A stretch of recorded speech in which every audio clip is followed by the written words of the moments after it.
falei que ia ficar aqui. Queridas irmãs e queridos irmãos, muita paz. Com muita alegria que compartilhamos de coração para coração determinadas ideias que têm o objetivo de fecundar aquilo que já é a grande obra irradiada em nosso favor. Dia a dia, a mentalidade humana abre um horizonte novo na vida.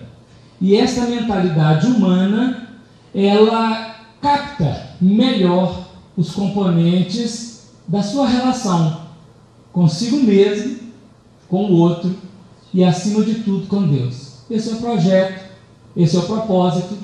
Nós estávamos numa vivência emborcada, filha do antissistema ou geradora do antissistema, aprisionados na matéria, com visão distorcida em órbita periférica, e gradativamente vamos nos endireitando, trabalhando aquele horizonte de compreensão da vida, de nós mesmos, e harmonização diante dessa mesma vida. Notadamente, cada dia que passa, por aproximações sucessivas, nós aprendemos a coordenar nossas expressões de ações para reações ordenadas, saudáveis, a coordenar a nossa vida não mais no ego. A referência passa a ser a lei de Deus, a lei divina, que já está registrada na consciência, mas que agora é que está sendo por nós acessada. E este livro, Pensamento, que é um resumo de toda a obra, nós encontramos no capítulo 7. Antes de entrar no capítulo 7, eu coloquei aqui um versículo, do Apocalipse, do Novo Testamento, para dar uma ideia, para dar uma entrada no aspecto, dizendo lá João, na sua grande visão cósmica, a humanidade futura, ele escreve assim no final do Apocalipse: e viu um novo céu e uma nova terra, porque já o primeiro céu e a primeira terra passaram, e o mar já não existe. E eu, João, vi a santa cidade, a nova Jerusalém, que de Deus descia do céu, adereçada como uma esposa ataviada para o seu marido. Unificação dentro de uma perspectiva da estrutura planetária no regime do sistema solar e dos sistemas.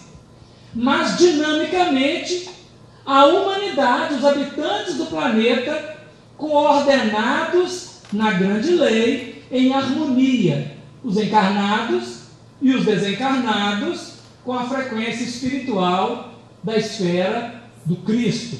Então nós temos, na visão de João, um sistema completo, estrutura e dinamismo.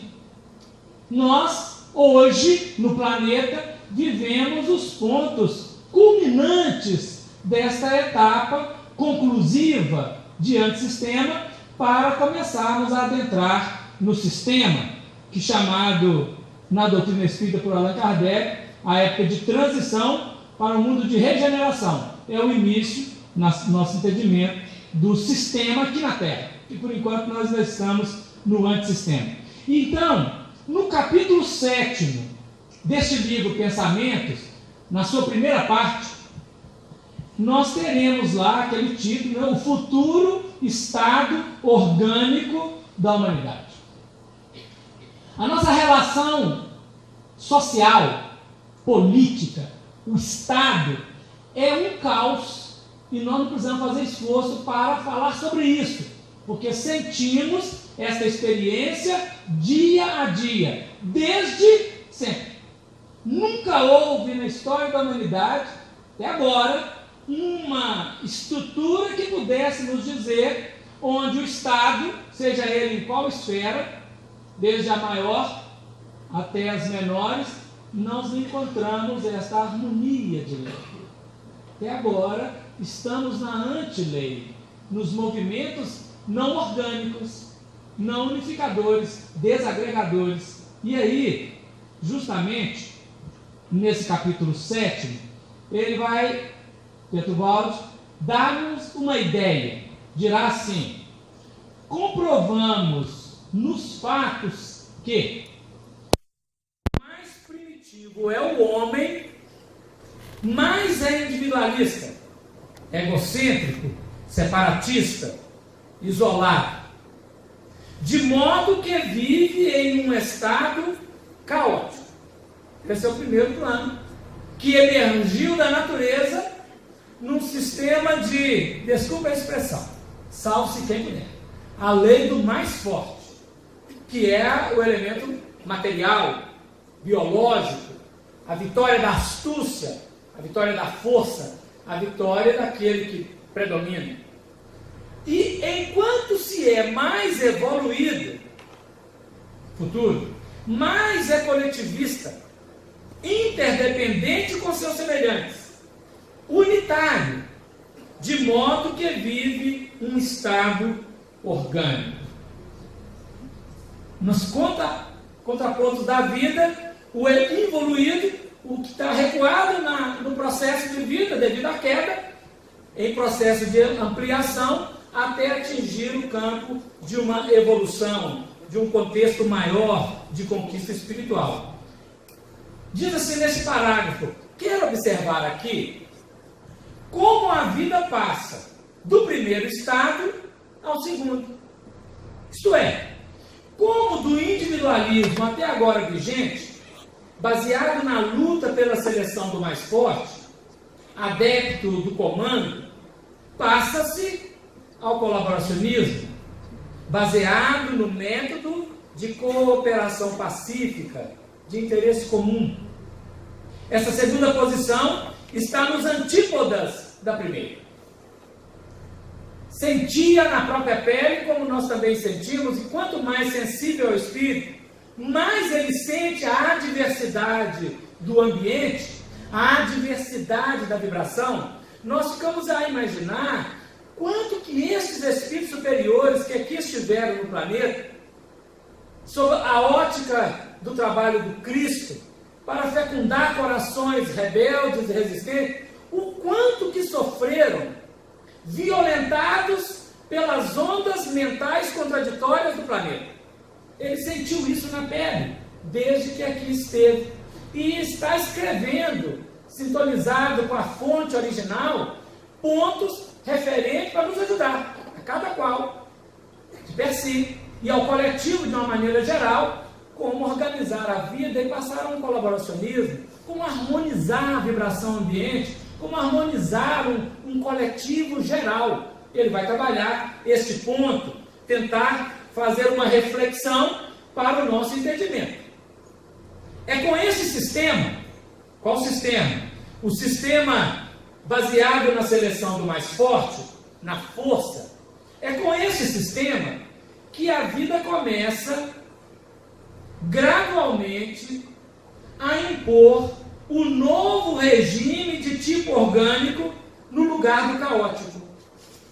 Ela utiliza o vencedor na luta que, por isso mesmo, se mostra mais apto para as funções de organizador, exatamente para essa finalidade, que há de amalgamar e unificar sob seu comando os egocentrismos rivais de que é feito o regime de caos.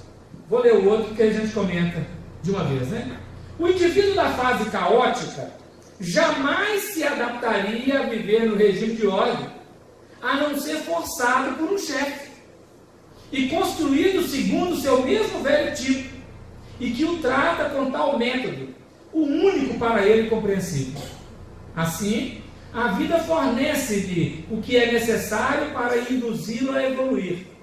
Obrigado assim a viver dessa outra maneira, o indivíduo egocêntrico e separatista começa a avizinhar-se e a fundir-se com o seu rival e a encaminhar-se para um estado unitário.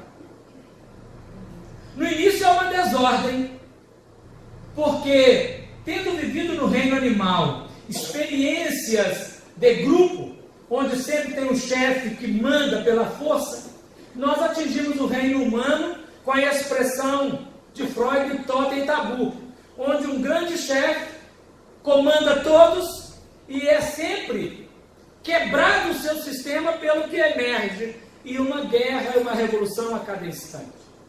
Mas esse que toma a força, usando do método da força, impondo e dominando os seus dominados com essa força, ele vai fazer um trabalho importante, porque ele vai organizar em ordem os desorganizados e desordeiros.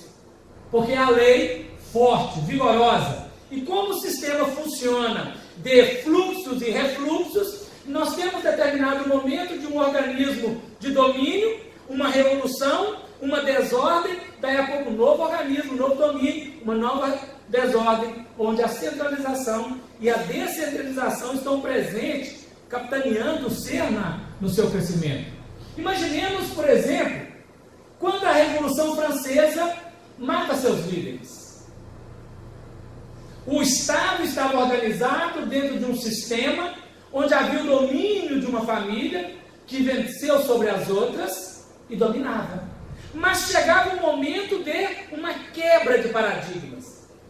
E o popular, o que vivia alheio à unidade coletiva, dominado por ela, ele agora passa o poder. Mas ele não sabe como se comportar. Outras nações não fizeram revolução. E a França, ela precisa organizar-se no sistema das nações. E como dar num determinado encontro, um jantar, um banquete, como se proceder à mesa? Como comportar com etiqueta? O grupo que emergiu e tomou poder não sabia. E agora ele vai buscar imitar o sistema antigo, ordenando-se pela necessidade, no concerto das nações, de encontro, uma questão singela de poucos anos atrás. A humanidade reaprende, ou vai aprendendo, aqueles que vão assumindo o poder, a organizarem-se, mas assumem o poder e, imaturos, cometem abusos à semelhança dos que foram depostos. Novamente o sistema traz outros que vão coordenar de forma centralizadora e dominadora. E assim, de fluxos e contrafluxos, de domínios e dominados que mudam de posições, a vida atinge seu objetivo, de trabalhar o ser na necessidade de funcionar organicamente. Nada revela melhor a experiência humana quanto a busca de harmonia quando, na sua história pessoal, familiar, está em desarmonia. Aquele que desperta um pouco, percebendo a desunião do grupo, ele mobiliza forças internas de como organizar este grupo harmonicamente. Outrora fugia, em outro momento começa a trabalhar para organizar. Quantas vezes, diante da doença, da dor, nós mobilizamos todo o esforço para pedir a Deus que tenha piedade, mas eu não vou pecar mais, meu Deus. Não vou errar mais. Todo início de semana, com a mente, com a cabeça doendo devido aos excessos do final de semana, a pessoa está propondo que no próximo final de semana não erra mais. Aí a dor passa, o equilíbrio volta e a rebeldia permanece naquele sistema que um dia ele vai realmente organizar o ser no sistema, sem dúvida nenhuma. Então, os processos da vida são duros, mas eles atingem os seus efeitos. Em O Livro dos Espíritos, Allan Kardec perguntou aos benfeitores da humanidade sobre esse problema da lei de progresso dentro da sociedade. Como que acontece? Se é um processo natural, se tem intervenção divina. E os Espíritos dizem assim, questão 783. O progresso se faz naturalmente, pela força mesma das coisas, pelos acontecimentos. E quando há uma expressão de retardo nesse progresso, a lei de Deus tem mecanismos para apressar a movimentação. Então nós temos a caminhada humana nesses contextos de agressividade, de dominar e ser dominado, de tomar o poder e de perder o poder, onde ele vai aprendendo pela experiência, mas temos também momentos da intervenção da lei divina que apressa a caminhada num dado momento. No geral, nós estamos aqui estudando a primeira fase natural, né? Diz assim o nosso professor Pedro Baldi: esta passagem ocorre por evolução. Então, de tanto embate, nós amadurecemos psiquicamente, começamos a ter a esperança e o anseio de um organismo mais equilibrado e começamos a colocá-lo em vida, ou na nossa vida, em prática na nossa vida. Numa expressão muito feliz, o Mahatma Gandhi dizia que precisava ser ele mesmo a paz que ele desejava para o mundo. Nós ainda estamos rezando para o outro ser pacífico, sem cogitarmos muito de pacificarmos em nós mesmos e sermos pacificadores na relação. Porém, há um mecanismo de ir e vir, de encarnar e desencarnar, de ter poder e estar sem o poder, de dominar e ser dominado, de abusar e sofrer os aspectos consequentes do abuso. Nós vamos ganhando experiência, amadurecimento, evoluindo. Então essa passagem ocorre por evolução. Não há dúvida de que esta marcha é orientada em uma dada direção. A lei divina tem um telefinalismo, sabe onde chegar, que vai dar desordem para a ordem, na lógica do seu desenvolvimento. Desordem significa uma posição de elementos rivais, em luta entre si, para afirmar-se cada um em si mesmo contra o outro. Ordem significa uma posição e tipo de relações recíprocas diferentes, baseada na vida em sociedade, isto é, sobre o princípio da unificação, colaboração, organicidade.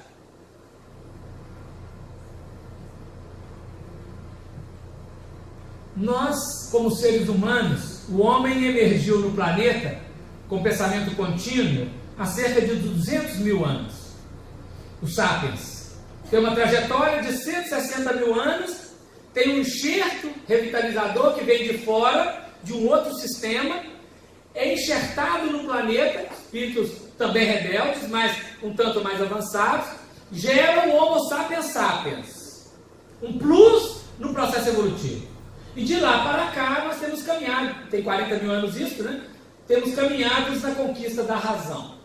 Gradativamente, nesse procedimento, vamos ampliando possibilidades para atingir a ordem, o equilíbrio, o contexto de evolução. Por isso que ela é dirigida, porque a vida não acontece pelo desejo do espírito humano. A vida, ela tem a meta de retorno ao sistema, ao reino de Deus, à casa paterna.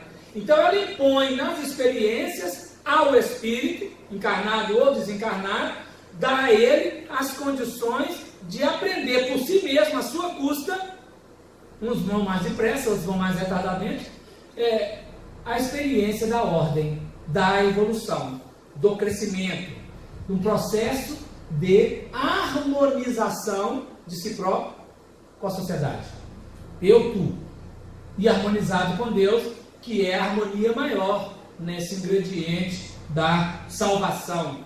Isso está no livro Pensamentos, nesses itens, são pequenas expressões que nós retiramos.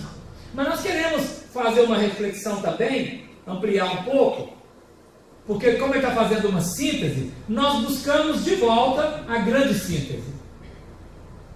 Capítulo 97, que vai trabalhar do Estado e suas funções. Tem o Estado e sua evolução, depois o Estado e sua função, e o chefe, capítulos 97, 98 e 99. A culminância do livro A Grande Síntese, a sua voz olha o todo, humanidade, o todo coletivo, e harmoniza os princípios fundamentados nos capítulos anteriores da evolução para atingir, ou para que isso, quando, num determinado tempo, seja atingido pela humanidade. E aí ele diz assim, porque isso me interessa-nos de perto. Detenhamos-nos na concepção do estado futuro. Futuro até hoje, né? E ainda para nós é futuro, porque nós não chegamos nesse organismo. Depois de ter orientado assim seu transformismo ascensional ao longo do tempo, do que foi escrito antes, né? Trata-se de uma concepção nova e ousada, que constitui a base no campo social da nova civilização do terceiro milênio.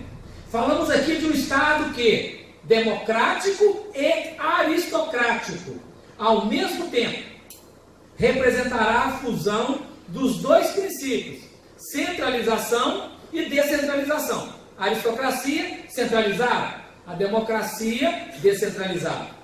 Ambas necessárias. Em sua função unificadora, ele criará uma coletividade mais compacta, em cujo seio o indivíduo, ao invés de membro inconsciente de um rebanho desordenado, será o soldado de um exército em marcha, que sentirá vibrar em si a alma do chefe. Isso é belo, porque todo o processo caminha para atingir essa conquista de um organismo. Quando nós adentramos na literatura que fala do mundo espiritual, o espírito André Luiz nos escreve um livro chamado Nosso Lar.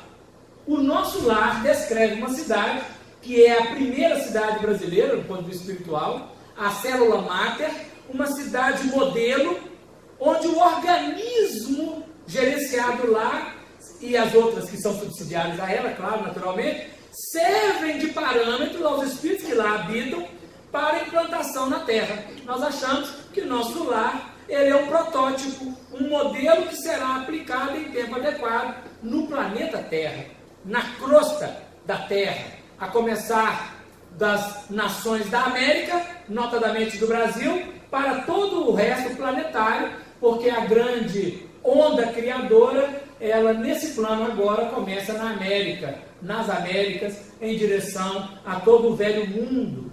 É um plano. Francisco de Assis trabalhava assim. Ele, Francisco, chamou e convidou os seus franciscanos a trabalharem com ele. Não foi ele eleito pelos franciscanos. Foi ele o idealizador e organizador. Porque a semelhança do Cristo, também não foi o Cristo eleito pelos seus apóstolos e discípulos. Ele, um aristocrata espiritual, convida e coordena seus trabalhadores. Em Nosso Lar, depois de um governo frágil, limitado, nós temos a ascensão em 1825 de um governador que está até hoje, em 2025 completam 200 anos de governança, um governo que é aristocrático, lidera toda a cidade, mas é democrático também, a cidade toda é partícipe do processo, é um organismo, e isso vai ser implantado na Terra. Assim que terminar a onda dos destruidores, que estão destruindo o que é forma, estão cobrando karma de cada qual, dos coletivos e dos indivíduos. E assim que nós resolvemos o nosso karma ancestral de desordem, logicamente teremos espíritos encarnados no planeta para esse trabalho de ordem. E esse chefe, ele já não será mais um que vai agredir o coletivo, usurpar o povo, mas será uma grande onda centralizadora em si, pelo seu magnetismo espiritual, na lei de atração, e na onda de irradiação, a saúde espiritual do povo. Imagina, no livro Nosso Lar, para a gente fazer sempre uma aproximação, o governador de Nosso Lar, às 18 horas, todos os dias, faz uma prece, dedicada a Maria de Nazaré, que é a hora do Ângelus, com todos os seus ministros, 72 ministros, e toda a cidade para as atividades, para irmanar ao governador em preces, rendendo uma oblata de amor ao Cristo e a Maria de Nazaré, que é a coordenadora da misericórdia no planeta. Ora, imagina quando o chefe da nação e das várias outras expressões de coletivos trabalharem a prece, não no sentido da reza, mas no sentido da conexão espiritual superior. o povo ordenado nesse princípio fecundante, logicamente, atingirá, pela primeira vez na história, o Estado fará do povo um organismo, em cujo centro, fundido com ele, dar-se-á a síntese entre vontades e poderes. No estado futuro, o povo não será mais um rebanho governado, que só deve dar e obedecer, mas sim o corpo do cérebro central, o governo. O organismo da alma diretora, que por toda parte irá permeá-lo e vivificá-lo com seus tentáculos e ramificações nervosas. Em vez de um chefe, uma classe ou uma maioria que comande por si só, haverá uma dedicação no cumprimento de deveres e uma doação na cooperação, objetivando uma fusão completa num trabalho e meta comuns. Auspicioso o futuro apresentado por sua voz, no conjunto da obra, em particular na grande síntese e no livre pensamento, o qual nós, que já inserimos no campo fecundante da obra, somos convidados por nós, na expressão da vida, a expressá-la nos nossos ambientes funcionais, criando órgãos competentes, fixando aquela função, para que ela cada vez mais cresça no anseio nosso e do popular, para atingir, em considerações profundas na sociedade do terceiro milênio, esse equilíbrio. É esse o projeto. Esses são os pontos que nós queríamos trazer para refletir. O tempo é aquele tempo fundamental. Nós precisamos utilizar. Deus nos abençoe, porque somos os chamados para essa hora de trabalho. Muita paz, irmãos. Deus abençoe cada um na jornada. Felicidades.